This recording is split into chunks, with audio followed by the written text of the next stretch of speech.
জুলাই ঘোষণাপত্র দিতে সরকার ব্যর্থ বলছে এনসিপি। নতুন বাংলাদেশ দিবস পালনের সিদ্ধান্ত উপদেষ্টা পরিষদে বাতিল।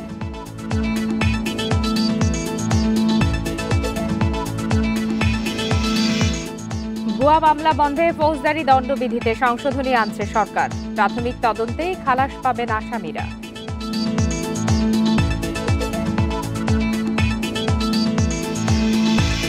কুমিল্লায় ধর্ষণ মামলায় গ্রেপ্তার ৫ জন। বিএনপির ওপর দায় চাপানোর অভিযোগ। ভিডিও সরানোর নির্দেশ আদালতের।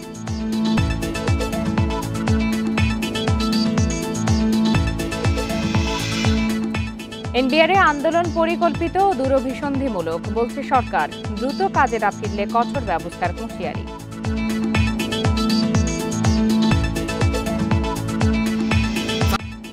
সংবাদ সন্ধ্যায় সবাইকে আমন্ত্রণ জানাচ্ছি, আমি ফারহানা লোপা। এতক্ষণ শিরোনাম জানাচ্ছিলাম, চলে যাচ্ছে বিস্তারিত খবরে। জুলাই ঘোষণাপত্র দিতে সরকার ব্যর্থ হয়েছে অভিযোগ করে ৩ আগস্ট কেন্দ্রীয় শহীদ মিনারে ছাত্র জনতার উপস্থিতিতে ঘোষণাপত্র ও ইশতেহার পাঠের ঘোষণা দিয়েছে এনসিপি। সকালে রাজধানীর বাংলা মোটরে দলের কেন্দ্রীয় কার্যালয়ে সংবাদ সম্মেলনে এই ঘোষণা দেন পার্টির আহ্বায়ক নাহিদ ইসলাম। জুলাই অভ্যুত্থানের বর্ষপূর্তি উপলক্ষে মাসব্যাপী কর্মসূচি নিয়ে বাংলা মোটরে সংবাদ সম্মেলন করে জাতীয় নাগরিক পার্টি এনসিপি। সংবাদ সম্মেলনে জানানো হয়, ১ জুলাই থেকে দেশ গড়তে জুলাই পদযাত্রা কর্মসূচি পালন করবে এনসিপি। শহীদ আবু সাইদের কবর জিয়ারতের মধ্য দিয়ে এই পদযাত্রা শুরু হবে বলে জানায় দলটি। ৩০ জুলাই পর্যন্ত আমাদের সারা বাংলাদেশ ব্যাপী আমাদের ৬৪টা জেলায় জুলাই পদযাত্রা হবে। আমরা এই পদযাত্রার নাম দিয়েছি দেশ গড়তে জুলাই পদযাত্রা। ১৬ জুলাই বৈষম্য বিরোধী শহীদ দিবস ও ৫ আগস্ট ছাত্র জনতার মুক্তি দিবস পালনের আহ্বান জানান এনসিপির আহ্বায়ক। বৈষম্য বিরোধী শহীদ দিবস ১৬ জুলাই, ফলে সেই দিনকে আমরা বৈষম্য বিরোধী শহীদ দিবস হিসেবে পালন করব এবং সারা দেশে শহীদদের জন্য দোয়া মাহফিল এবং স্মরণসভা অনুষ্ঠিত হবে। জুলাই ঘোষণাপত্র দিতে সরকারের ব্যর্থতার অভিযোগ তোলেন নাহিদ ইসলাম। শেখ হাসিনার পদত্যাগে এক দফা ঘোষণার দিন ৩ আগস্ট কেন্দ্রীয় শহীদ মিনারে জুলাই ঘোষণাপত্র ও ইশতেহার পাঠের ঘোষণাও দেন তিনি।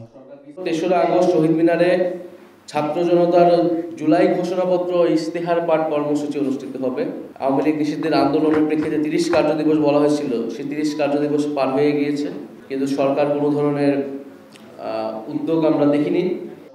৮ আগস্ট নতুন বাংলাদেশ দিবস পালনের সিদ্ধান্ত থেকে সরকারকে সরে আসার আহ্বান জানায় এনসিপি। আনোয়ার সাদাত নূর, ইন্ডিপেন্ডেন্ট নিউজ, ঢাকা। ১৬ জুলাই পালিত হবে জুলাই শহীদ দিবস, আর ৫ আগস্ট পালন করা হবে গণ অভ্যুত্থান দিবস। রবিবার উপদেষ্টা পরিষদের বৈঠকে এসব সিদ্ধান্ত নেওয়া হয়েছে।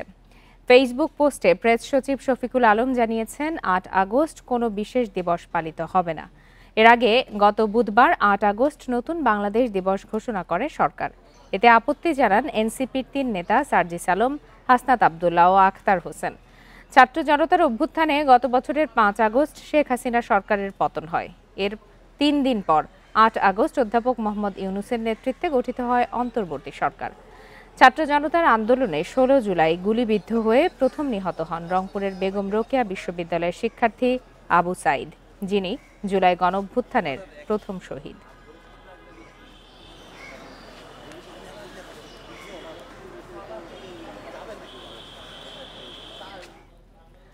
মামলা বাণিজ্য ভুয়া মামলা থেকে রেহাই পেতে সরকার ফৌজদারি দণ্ডবিধিতে সংশোধনী আনছে বলে জানিয়েছেন আইন উপদেষ্টা আসিফ নজরুল।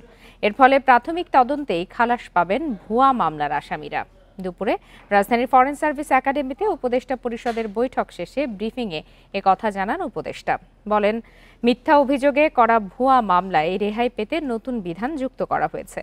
এতে বলা হয়েছে, পুলিশ কমিশনার বা পুলিশ সুপার যদি প্রাথমিক তদন্তে মনে করেন অভিযোগ যৌক্তিক নয়, তাহলে সেই রিপোর্ট ম্যাজিস্ট্রেটের কাছে জমা দিতে হবে। ম্যাজিস্ট্রেট তথ্য প্রমাণের ঘাটতি দেখলে বিচার শুরুর আগেই অভিযুক্তদের মুক্তি দিতে পারবেন। কিছু কিছু ক্ষেত্রে আপনার এক ধরনের মামলা বাণিজ্য থাকে, তো এই লোকগুলা যারা এখানে আসামি হন, ওনারা ২-৩ বছর যাবৎ একটা আশঙ্কার মধ্যে থাকেন যে কখন ওনাদেরকে গ্রেফতার করা হবে বা ওনাদের ক্ষেত্রে মানে গ্রেফতার বাণিজ্যটা যে হয় কিনা। সেটা থেকে পরিত্রাণ পাওয়ার জন্য আমরা একটা নতুন বিধান করেছি সিআরপিসিতে 173A। কুমিল্লার মুরাদনগরে ধর্ষণ মামলার প্রধান আসামি ফজর আলীকে ঢাকা থেকে গ্রেপ্তার করা হয়েছে।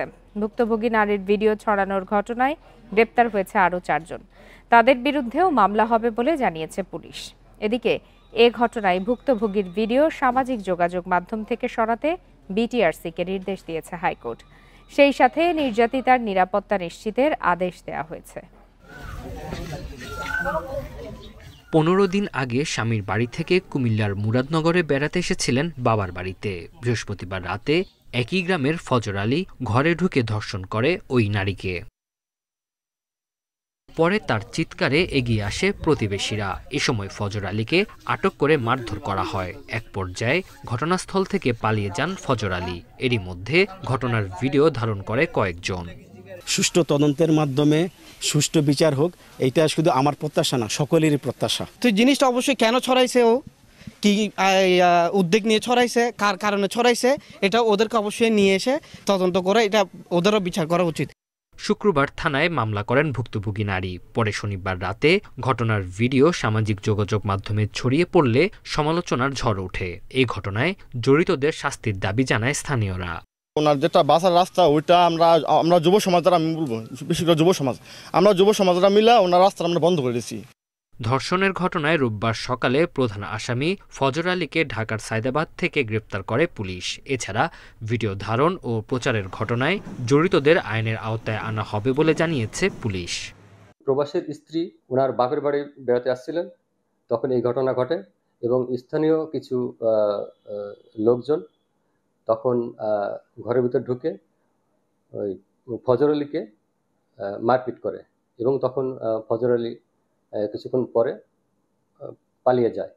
এই ঘটনায় মোট 5 জনকে গ্রেপ্তার করা হয়েছে।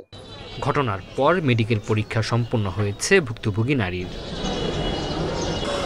Independent news. কুমিল্লার মুরাদনগরে ধর্ষণের অপকর্মে আওয়ামী লীগ কর্মী জড়িত থাকলেও বিএনপির ওপর দায় চাপানোর অভিযোগ করেছেন দলটির সিনিয়র যুগ্ম মহাসচিব রুহুল কবির রিজভী। সকালে নয়াপল্টনে দলের কেন্দ্রীয় কার্যালয়ে জরুরি সংবাদ সম্মেলনে এই মন্তব্য করেন তিনি। বলেন, আইনশৃঙ্খলা বাহিনী কঠোর না হওয়ায় দেশে এসব ঘটনা ঘটছে। এ সময় কুমিল্লার ঘটনায় জড়িতদের দ্রুত দৃশ্যমান বিচারের দাবি জানান বিএনপি নেতা। বলেন, গণতন্ত্রের পক্ষের রাজনৈতিক দলগুলোর মধ্যে বিভেদ সৃষ্টি ও হেয় করতে চেষ্টা চালাচ্ছে পতিত সরকার। জুলাই অভ্যুত্থানের শহীদদের স্বপ্ন বাস্তবায়নে সবাইকে ঐক্যবদ্ধ থাকার আহ্বান জানান রুহুল কবির রিজভী। যে সেটা করেছে আওয়ামী লীগের একজন নেতা একটি হিন্দু পরিবারে গিয়ে যে অপকর্মটি করেছে, আমার মুখ দিয়ে বলতেও সেটা ঘৃণা লাগছে, সেটা আমাদের দলের নামে চাপিয়ে দেওয়ার চেষ্টা করছে। সংখ্যানুপাতিক পদ্ধতিতে নির্বাচন চেয়ে আগামী জাতীয় সংসদ নির্বাচন পেছানোর ষড়যন্ত্র সফল হবে না বলে মন্তব্য করেছেন বিএনপির স্থায়ী কমিটির সদস্য মির্জা আব্বাস। বলেন, দেশের মানুষ প্রচলিত নির্বাচন ব্যবস্থায় অভ্যস্ত, তাই অন্য পদ্ধতি মেনে নেবে না। সকালে রাজধানীর ডিপ্লোমা ইঞ্জিনিয়ার্স ইনস্টিটিউটে রমনা থানা বিএনপির সদস্য সংগ্রহ কার্যক্রম উদ্বোধনে এই মন্তব্য করেন মির্জা আব্বাস। বলেন, গণহত্যার বিচার ও প্রয়োজনীয় সংস্কারকে নির্বাচনের প্রতিবন্ধকতা হিসাবে দেখাতে একটি মহল সক্রিয়। নির্বাচন নিয়ে তাদের কোনো ষড়যন্ত্রই সফল হবে না। দ্রুত সংস্কার কাজ শেষ করে নির্বাচনের রোডম্যাপ ঘোষণার দাবি জানান মির্জা আব্বাস।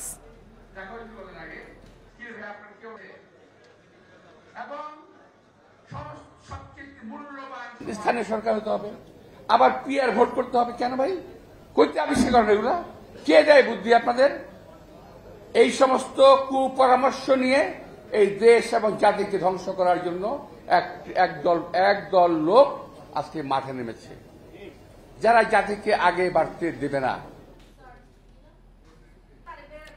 এনবিআর কর্মীরা আন্দোলন ছেড়ে কর্মস্থলে যোগ না দিলে অর্থনীতির স্বার্থে কঠোর ব্যবস্থা নেওয়ার হুঁশিয়ারি দিয়েছে অন্তর্বর্তী সরকার। রবিবার প্রধান উপদেষ্টার কার্যালয় থেকে এক বিবৃতিতে জানানো হয়, এনবিআরে তথাকথিত আন্দোলন পরিকল্পিত ও দূরভিসন্ধিমূলক। এতে আরও বলা হয়, দেশের সব customs house, ICD, bond commissionerate ও শুল্ক স্টেশনের 4 দিকে অত্যাবশ্যকীয় সার্ভিস ঘোষণা করা হয়েছে। আয়কর, ভ্যাট ও কাস্টমসে সারা দেশে একযোগে ডাকা এনবিআর সংস্কার ঐক্য পরিষদের কমপ্লিট শাটডাউন কর্মসূচির দ্বিতীয় দিনেও এনবিআরের প্রধান ফটকের সামনে অবস্থান নেন কর্মকর্তা কর্মচারীরা। দাবির পক্ষে বিভিন্ন কর অঞ্চল থেকে এসে কর্মসূচিতে যোগ দেন তারা। অর্থ উপদেষ্টা প্রথমে আলোচনার আহ্বান জানালেও সাড়া না দিয়ে কর্মসূচি অব্যাহত রাখেন আন্দোলনকারীরা। রোববার আলোচনার জন্য এনবিআর সংস্কার ঐক্য পরিষদের 20 সদস্য প্রস্তুত হলেও সাড়া দেয়নি সরকার। ঠিক আছে, বৈঠক হবে না, ওটা আমি বলতে। কঠোর অবস্থানে গিয়ে অন্তর্বর্তী সরকার বিবৃতিতে জানায়, কর্মসূচি প্রত্যাহার না করলে কঠোর অবস্থান নেওয়া হবে। বিবৃতিতে বলা হয়, আন্দোলনে অর্থ বছরের শেষ 2 মাসে রাজস্ব আদায় কার্যক্রম মারাত্মকভাবে বাধাগ্রস্ত হয়েছে। তাই এই আন্দোলন তথাকথিত ও দুর্বিসন্ধিমূলক। পাশাপাশি দেশের সব customs house, ICD, bond commissionerate ও শুল্ক স্টেশনের চাকরিকে অত্যাবশ্যকীয় সার্ভিস ঘোষণা করে অন্তর্বর্তী সরকার। তবে আন্দোলনকারীরা জানান, আলোচনার মাধ্যমে সমস্যার সমাধান করতে চান তারা। কারণ আমরা যে জায়গায় এসে দাঁড়িয়ে আছি, এটি একটি ক্রাইসিস তৈরি হয়ে গেছে অনেক বড়। সরকার নিশ্চয়ই অনুধাবন করার কথা। বিজনেস কমিউনিটিও গতকাল আপনাদেরকে জানিয়েছেন সেই কথাটি। তো এই সংকটটা নিরসন করার সদিচ্ছা আছে মনে করছি আমরা। অর্ডিন্যান্স সংশোধনের বিষয়টা নিয়ে আলোচনা হবে, চেয়ারম্যান মহোদয়ের অপসারণের বিষয় নিয়ে আলোচনা হবে, আমাদের যে বদলি এবং পোস্টিংয়ের যে বিষয়টা আছে এটাকে বাতিল করার জন্য বলা হবে, এবং এনবিআর যে পুলিশ এবং এখানে যে সভা সমাবেশ নিষিদ্ধ করে যে আদেশ দেওয়া হয়েছে এই আদেশ বাতিল করার জন্য বলা হবে। 22 জুন থেকে দ্বিতীয় দফা শুরু হওয়া আন্দোলন রূপ নিয়েছে চেয়ারম্যান অপসারণের 1 দফা দাবিতে। তবে শাটডাউনের আওতামুক্ত ছিল আন্তর্জাতিক যাত্রী সেবা। তৌহিদ রানা, ইন্ডিপেন্ডেন্ট নিউজ, ঢাকা। অবৈধ সম্পদ অর্জনের অভিযোগে এনবিআরের 6 কর্মীর বিরুদ্ধে দুর্নীতির তদন্ত শুরু করেছে দুর্নীতি দমন কমিশন। রবিবার দুদকের মহাপরিচালক মোহাম্মদ আখতার হোসেন বিষয়টি নিশ্চিত করেছেন। তিনি বলেন, অভিযোগ যাচাই বাছাই করেই অনুসন্ধান শুরু হয়েছে। অভিযুক্তদের মধ্যে রয়েছেন এনবিআর সংস্কার ঐক্য পরিষদের সভাপতি ও অতিরিক্ত কমিশনার হাসান তারেক রিকাবদার। এছাড়া অন্যান্য অভিযুক্তরা হলেন এনবিআর সদস্য AKM বদিউল আলম, কর অঞ্চল 8-এর মির্জা আশিক রানা, কর কমিশনার মোহাম্মদ মোর্শেদ উদ্দিন খান, যুগ্ম কমিশনার মোনালিসা শাহরিন সুস্মিতা এবং কাস্টমস, এক্সাইজ ও ভ্যাট কমিশনারেট অতিরিক্ত কমিশনার সাধন কুমার কুন্ডু। গত 20-25 বছর ধরে বিভিন্ন স্টেশনে চাকরিকালীন বিভিন্ন ব্যক্তি ও প্রতিষ্ঠানকে শুল্ক, ভ্যাট ও কর প্রাপ্তির সুযোগ করে দিয়ে ও নিজে লাভবান হয়ে রাষ্ট্রকে ক্ষতিগ্রস্ত করার মাধ্যমে দুর্নীতি, স্বজনপ্রীতি, অনিয়মের মাধ্যমে গাত আয় বহির্ভূত অবৈধ সম্পদ অর্জন করেছেন। অধস্তন আদালতের বিচারকদের নিয়ন্ত্রণ মন্ত্রণালয়ের হাতে রেখে 2016 সালে প্রকাশিত গেজেট গ্রহণের আদেশ স্থগিত করেছেন আপিল বিভাগ। ঐতিহাসিক মাজদার হোসেন মামলার রিভিউতে আজ এই সিদ্ধান্ত জানান প্রধান বিচারপতি সৈয়দ রেফাত আহমেদের নেতৃত্বে 6 বিচারপতির আপিল বেঞ্চ। আইনজীবীরা জানান, বিচার বিভাগকে নির্বাহী বিভাগের প্রভাব মুক্ত করতে গিয়েই সরকারের সাথে দ্বন্দ্বে সাবেক প্রধান বিচারপতি সিনহাকে পদত্যাগ করে দেশ ছাড়তে হয়। অধস্তন আদালতের বিচারকদের নিয়োগ, পদোন্নতি সহ নিয়ন্ত্রণ কার হাতে থাকবে এমন প্রশ্নে সরকার ও বিচার বিভাগের দ্বন্দ্ব চলছে কয়েক দশক ধরে। নির্বাহী ও বিচার বিভাগ পৃথক করতে মাজদার হোসেন মামলার রায়ে 12টি নির্দেশনা দেয় আপিল বিভাগ। সেগুলো না মেনে 2016 সালে অধস্তন আদালতের বিচারকদের নিয়ন্ত্রণ ও শৃঙ্খলা সরকারের হাতে রেখে গেজেট প্রকাশ করে আইন মন্ত্রণালয়। 2017 সালে তৎকালীন প্রধান বিচারপতি সুরেন্দ্র কুমার সিনহার নেতৃত্বে 9 বিচারপতির আপিল বেঞ্চ সেটি সংশোধনের নির্দেশ দেন।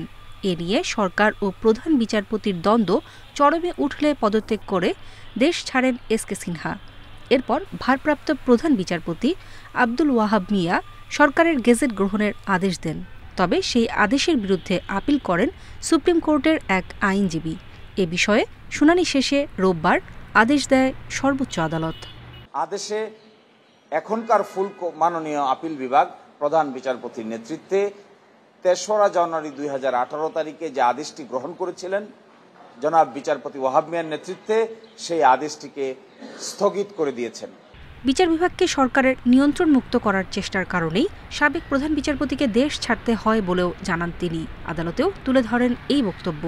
সুরেন্দ্র কুমার সিনহা দি দেন চিফ জাস্টিস, আপিল বিভাগের একটি বেঞ্চ ছিল, কিন্তু সেই বেঞ্চে এই শৃঙ্খলা বিধিটি তারা অ্যাকসেপ্ট করেন নাই। এই কথা বলে যে এই শৃঙ্খলা যদি থাকে তাহলে অধস্তন বিচার বিভাগের স্বাধীনতা বলতে আর কিছু থাকবে না, কিন্তু এরপরেই তাকে দেশ থেকে বাধ্য করা হয়েছে। আপিল বিভাগের আদেশের ফলে সংবিধানের ১১৬ অনুচ্ছেদ নিয়ে হাইকোর্টের রিটের শুনানিতে আর বাধা থাকল না। এই অনুচ্ছেদে বলা আছে, রাষ্ট্রপতি প্রধান বিচারপতির পরামর্শক্রমে অধস্তন আদালতের বিচারকদের নিয়োগ, পদোন্নতি, বদলিসহ শৃঙ্খলাজনিত সব বিষয়ে সিদ্ধান্ত নেবেন। নূরে জান্নাত, ইন্ডিপেন্ডেন্ট নিউজ, ঢাকা। রাজধানীতে ছাত্রদল নেতা নুরুজ্জামান জনিকে পুলিশ হেফাজতে ক্রসফায়ারের নামে হত্যার বিষয়ে আন্তর্জাতিক অপরাধ ট্রাইব্যুনালে অভিযোগ জমা দিয়েছে বিএনপি। সকালে দলটির মামলা ও সমন্বয় প্রধান সালাউদ্দিন খান এই অভিযোগ জমা দেন। এতে ডিএমপির সাবেক কমিশনার আসাদুজ্জামান, প্রদীপ কুমার রায়, এসি দীপক কুমার সহ ৬২ জনের নাম উল্লেখ করা হয়েছে। পরে সালাউদ্দিন খান জানান, ২০১৫ সালে নিহত জনি জেলখানায় এক বন্ধুকে দেখতে যান। পরে সেখান থেকে তাকে অপহরণ করা হয়, গুম করে রাখা হয় ২ দিন। পরে খিলগাঁওয়ে ১৮টি গুলি চালিয়ে হত্যা করা হয় তাকে। এর প্রায় ৮ বছর পর ২০২৩ সালে জনির বাবা মোহাম্মদ ইয়াকুব মামলা দায়ের করলেও কোনো সুরাহা হয়নি। এ কারণে এবার ট্রাইব্যুনালে অভিযোগ জমা দেওয়া হয়েছে, জানান সালাউদ্দিন খান। আমার এই নুরুজ্জামান জনিকে একে একে এই বুকের ভিতরে 18টা গুলি করেছে। কেন করেছে, কে করেছে, আমি সবাইকে দেখতে চাই এবং উপযুক্ত শাস্তি আশা করি। আমি ৬২ জন আসামি সম্মিলিতভাবে অংশগ্রহণ করে গুলি করে নির্মমভাবে তাকে হত্যা করা হয়। সমস্ত পেপার কাটিং নিয়ে, সমস্ত পেপার থেকে কাগজপত্র নিয়ে আমরা প্রসিকিউটর অফিসে জমা দিলাম, ওনারা রিসিভ করেছেন।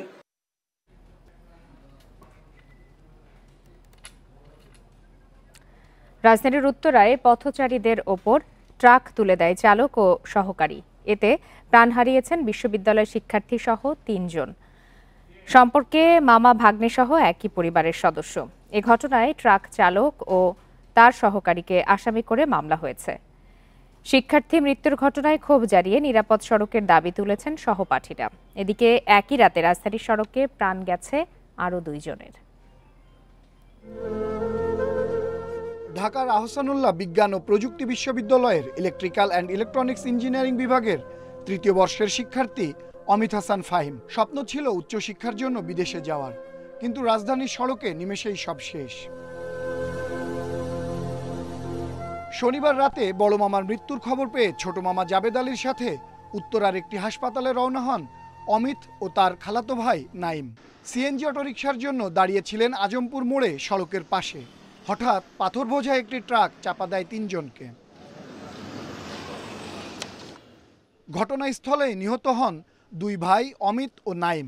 গুরুতর অবস্থায় হাসপাতালে নেওয়ার পর মৃত্যু হয় মামারও। 3 জনই রাস্তা বেরিয়েছে, রাস্তা বেরোয় তাও একটা রিক্সা যাওয়ার কোনো রাস্তা নেই ভাই।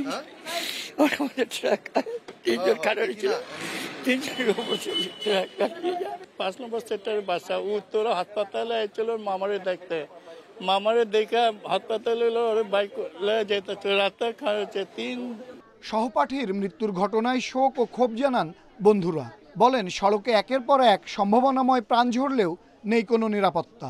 এটাকে আমার মনে হয় যে এটা আসলে কোনো দুর্ঘটনা না, এটা একটা পরিকল্পিত খুন। এমন হইতে পারে যে আমিও এই ফাঁদে পড়তে পারি, তো এর জন্য তো একটা বিচার আমাদের অবশ্যই প্রয়োজন। পুলিশ জানায়, রাতেই ট্রাকটি জব্দ এবং চালক ও সহকারীকে আটক করা হয়েছে। মামলা হয়েছে উত্তরা পূর্ব থানায়।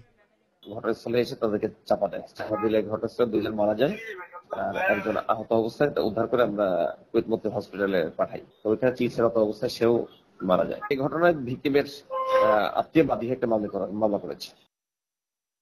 এদিকে শনিবার রাতেই কাফরুলে মাইক্রোবাসের সঙ্গে সংঘর্ষে নিহত হয়েছেন মোটরসাইকেল আরোহী 2 তরুণ।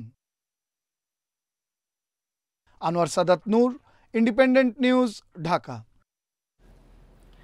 বগুড়ায় নিখোঁজের 3 দিন পর ঢাকা বিশ্ববিদ্যালয়ের সাবেক শিক্ষার্থী হাসিন রাইহান সৌমিকের মরদেহ উদ্ধার করেছে পুলিশ। সকালে শাহজাহানপুরের বোট ক্লাব লেক থেকে মরদেহ উদ্ধার করা হয়। পুলিশ বলছে, নিহতের শরীরে আঘাতের কোনো চিহ্ন নেই। ময়নাতদন্তে জানা যাবে মৃত্যুর কারণ। তবে পরিবারের দাবি, সৌমিককে পরিকল্পিতভাবে হত্যা করা হয়েছে। বগুড়ার সোনাতলা উপজেলার তৌফিকুর রহমানের ছেলে হাসিন রায়হান সৌমিক ঢাকা বিশ্ববিদ্যালয়ের কম্পিউটার সায়েন্স বিভাগ থেকে স্নাতক শেষে উচ্চশিক্ষার জন্য বিদেশ যাওয়ার প্রস্তুতি নিচ্ছিলেন। সকালে সেনানিবাস বোট ক্লাব লেকে সৌমিকের মরদেহ ভাসতে দেখে পুলিশে খবর দেয় স্থানীয়রা। স্বজনদের দাবি এটি পরিকল্পিত হত্যাকাণ্ড। স্বাভাবিকভাবে হাঁটতে বের হয়, আন্টি আর সৌমিক একসাথেই বের হয়, একসাথেই মা ছেলে একসাথেই হাঁটে। বাসা থেকে বের হয়ে জজ কোর্টের সামনে দিয়ে ডিসি অফিসের ভিতর দিয়ে হাঁটে, কখনো ওই জেলখানার মোড় দিয়ে হাঁটে, নূর মসজিদের সামনে দিয়ে বাসায় আসে। যে হলো ক্রিটিক্যাল চিন্তা করছেন আপনি, আমি কোনো ভাই ক্রিটিক্যাল চিন্তার জন্য ভাই এই এত তাড়াতাড়ি আইডেন্টিফাই করা যাচ্ছে যে ঢাকার টিকিট কাটছে ভাই। তবে পুলিশ বলছে নিহতের শরীরে আঘাতের কোনো চিহ্ন নেই। ময়নাতদন্ত শেষে মৃত্যুর আসল কারণ জানা যাবে। প্রাথমিকভাবে তার শরীরে কোনো আঘাতের চিহ্ন আমরা পাইনি, তো এটা তদন্তের বিষয়। আমরা সব দিক বিবেচনা করে আসলে এখনই কোনো কিছু বলা যাচ্ছে না। তদন্ত সাপেক্ষে আমরা পরবর্তী ব্যবস্থা আমরা গ্রহণ করব। বৃহস্পতিবার সন্ধ্যায় হাঁটার উদ্দেশ্যে বগুড়ার বাসা থেকে বের হয় সৌমিক। তারপর না ফেরায় শুক্রবার থানায় সাধারণ ডায়েরি করেন তার বাবা। জজিফ হোসেন, ইন্ডিপেন্ডেন্ট নিউজ, বগুড়া। এরই সাথে শেষ করছে আজকের সংবাদ সন্ধ্যা। ইন্ডিপেন্ডেন্ট টেলিভিশনের সব খবরের আরো বিস্তারিত জানতে চোখ রাখুন ফেসবুক, ইউটিউব আর এক্সে। আমন্ত্রণ আমাদের পরের আয়োজনে।